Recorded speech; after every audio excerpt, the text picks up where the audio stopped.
Hello, hello, hello. Commissioner Tony Warfield here. How's everybody doing? Hope you guys are great. As you watch this video, you're going to find out how excited I am about having this discussion.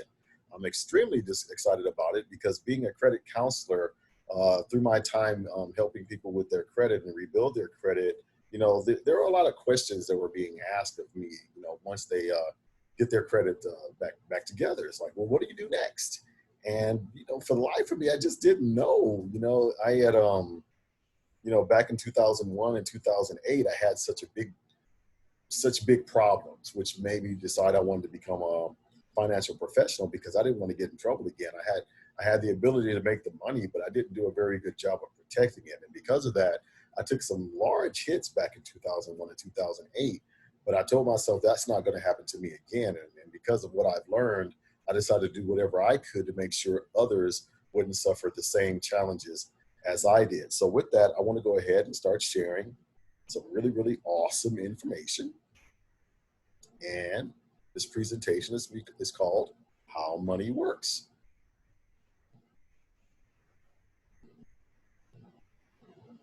So if you got a job or a business or whatever you have, whatever form of income you have, it's important that you know exactly what to do with your money. So this discussion is going to help you with that. So before we get started, I want to let you know who I'm working with, who we are, in other words. Census is a financial services marketing organization contract with many of the world's leading financial services providers, a national marketing company offering financial education on insurance, retirement, mortgage, and asset preservation. A company driven by a mission to help to make a financial plan that is right for you and your family. And believe me, when I tell you that after those losses from 2001 and 2008, there's no greater feeling than to have insurance protection, because if something were to happen to me, Lord forbid my children will be growing up or continuing to grow without assistance from their parent. If I, as the breadwinner, it's important that we do what we can to be able to take care of our families. So here's a look at some of the insurance companies that we work with. Now, we actually partner with just over 40 different insurance carriers. Some of the most popular are your American National, AIG, Fidelity and Guarantee, MetLife, Mutual of Omaha, and Prudential.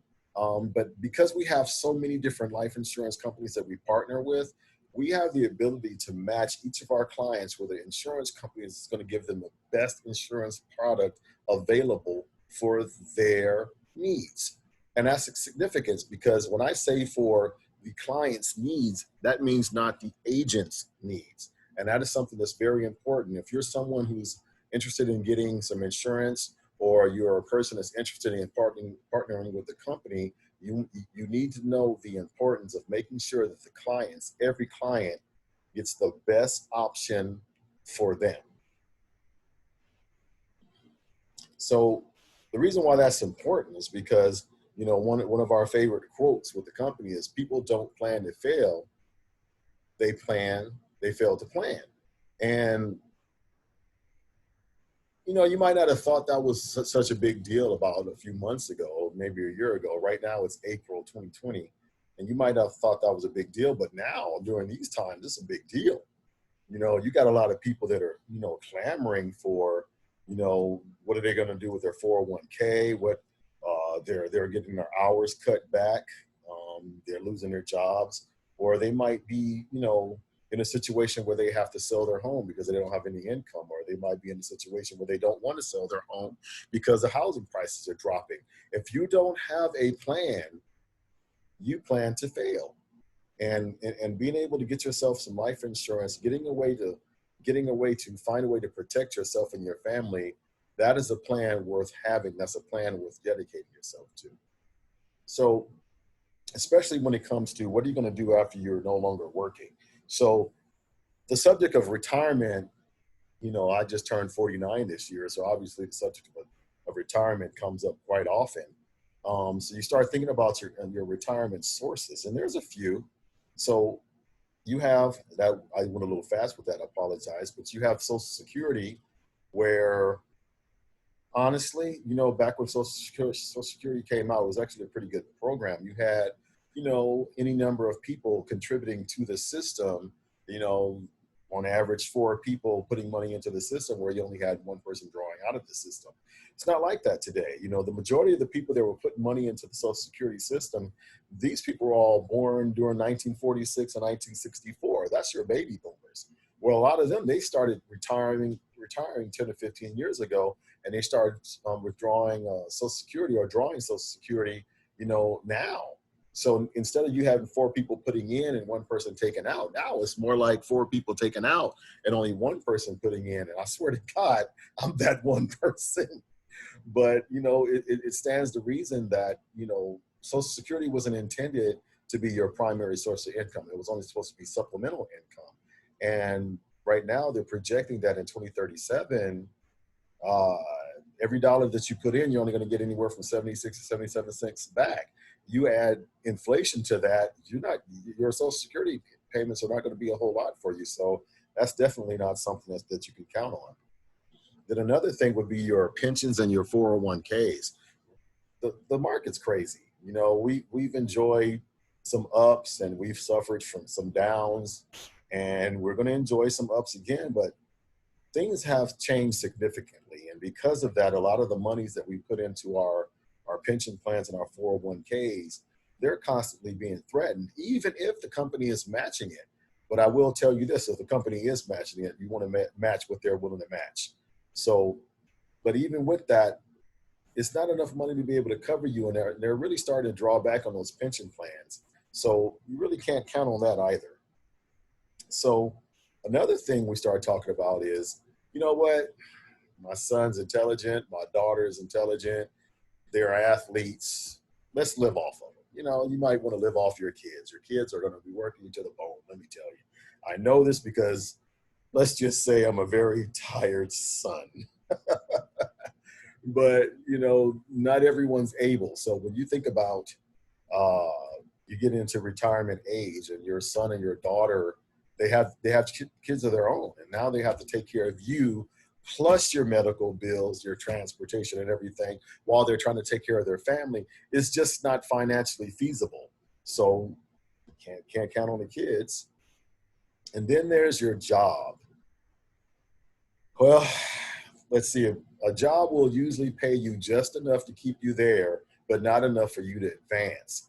And every year that they pay you more money, at some point they're going to start looking at you and going, you know what, I can get 2 people for your cost. So chances are you could either work till you die or get fired or find another job or whatever, but you really can't count on your job to sustain you through your retirement, because honestly, your job is probably going to put you in the ground if you work for too long. At some point, you got to take your time and enjoy some of your life, you know, especially during your golden years. So I got to shoot the job down too. So the only thing that you really have as a benefit for your retirement is making good, sound decisions. And the only person that can do that, I got to tell you, is you.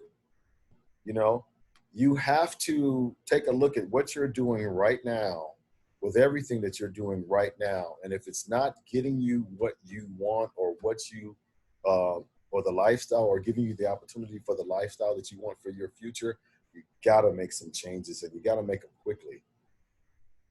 So there are 4 steps that I like to walk through to help you understand how to create your financial strength.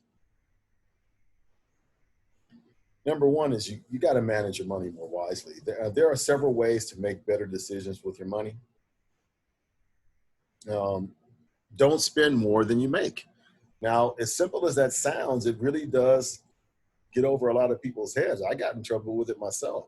Generally, your household expenses shouldn't exceed 30% of your income. Debt payments should not exceed 30% of your income, because high debt ratios can hurt your credit score. And believe me, they can. Buy only what you need. You know, I like to tell this story about my son. He's hilarious. So I have this thing about watches, and I really like shiny watches. And in particular, there's a particular store. There's Guess Accessories. I'm pretty sure a lot of you guys know what that is. And Guess Accessories has the shiniest watches, I swear. So if we're walking through the mall and my son will see the Guess Accessories store before I do, he literally grabs me and takes me to the other side of the mall so I don't see it, because he knows I'm going to go into this store and just buy all these doggone watches. And it's crazy because I buy all these watches and they just die on me. I don't use them. They're all solar powered. So they'll literally just not work anymore. They just sit there, look shiny on my table. And all that money for what? I don't need it. It's just something I want. But nowadays, you can't get away with that. There's money is not as freely given as we would like it to be. So we have to be smarter with how we spend our money. We want to manage our debt. Credit cards can make it easy to spend money you don't have. Don't use them unless you can pay off the balance every month. Let me make this clear. A credit card is basically like getting a loan every month. That's not your money. You are literally borrowing that money every month. And if you pay it every month, great. Why? Because you're not getting hit with those ridiculous interest rates. But if you're only paying the minimum, it's going to murder you, and it's going to take out your FICO score. So you definitely want to keep those credit card payments paid in full every month. Pay your bills on time. Remember that fees and interest can add up quickly. Let me tell you, if you do not pay your bills on time, not only are you going to get those pretty pink letters in the mail, not that I've ever gotten one, seriously, but not only are you going to get those pretty pink letters in the mail, but what's going to happen is you're going to notice that you're going to get more and more late fees. So if you've ever had an overdraft at your bank, you might have been overdraft by $1, but they charged you $40 for it. Same thing happens with your bills. If you don't pay them on time, they're going to charge you all these extra fees and all this interest. And if you had a tough time paying it when it was just $20, how are you going to treat it? How are you going to treat it when it's 50? So if possible, consolidate your debts for lower interest payments, save the difference, and pay down other debts. And it's essential that you focus on getting this done, because the faster you get through your debt challenge, the sooner you can start living your life. So you want to create an emergency fund. Set aside enough money for about 3 to 6 months of unemployment or major emergencies. An emergency fund will help you get through tough times without getting into credit debt. You also want to set financial goals. Set short-term, mid-term, and long-term goals. What do you want to achieve? In 6 months, 1 year, 10 years. This is essential because if you start setting these goals, you'll actually start creating a plan to achieve them. What are you willing to reach? What are you willing to do to reach these goals? So we have dreams versus goals. So I dream about being Superman all the time. Yeah, I said it. I'm 49 years old and I still wish I could fly. I still wish I was strong enough to pick up a mountain or fly around the planet speed of light, or fly to Alpha Centauri. That'll take me several light years. But I still have dreams, but no matter how hard I work, it ain't gonna happen. But I also have goals. My goal is to buy property in several states, and I'm actually putting together a plan to do just that. And being able to get myself financially solvent will help me achieve that. So that's the difference. If you have a dream, you something that you really, really want to do, but it's got to be something that you can actually enact. It's got to be something that you're willing to make whatever sacrifices for, and create a plan to do it, because that's the only way a dream is going to become an actual goal. So the characteristics of a goal is it's got to be attainable and realistic. Flying at the speed of light is not realistic. Time frame, you have to create a deadline for it. How many times have you seen that taxi driver say they're going to have a business and they've been driving a taxi for 12 years? If you're a taxi driver, my bad. You got to have a written plan. A lot of us think we got it all in our head, but no, I'm sorry. Write it down. And then you got to pay a price. You got to sacrifice. What are you willing to give up? I have to give up buying watches. Those of you that know me, that's a big deal for me. So step 2 would be to protect your income and family. Protecting your income and protecting your assets are key ingredients for creating a stable financial future. So this is a bit of a busy slide, but work with me here. So the principle of building wealth. decreasing liabilities and building assets. In your early years, you have more responsibilities and fewer assets, yet you need enough protection to cover your responsibilities. So that'd be your job, and at that time, your children as well, because they're still young if you had children. So that's basically your protection phase. And then once you get a little bit older, over 40, 50, now you're in your preservation phase. You should have more assets. In your later years, you have fewer responsibilities and more assets. It's supposed to be that way, but it's not always that way. You need enough protection to preserve what you have. Now, an interesting thing enough is whether you have assets or not, you still need the protection, because here's the deal. If you have children, if you still have school-going children, you still have to have enough protection to, if something were to happen to you, to be able to take care of those kids. So that's a big deal. When you're younger, you need protection on your income in an unfortunate case of your death or disability. When you are older, you need protection for your retirement and your legacy to your family. This is why it's important to have adequate protection, especially for life, health, disability, personal liability, and coverage of property. So additional protection through living benefits that you get.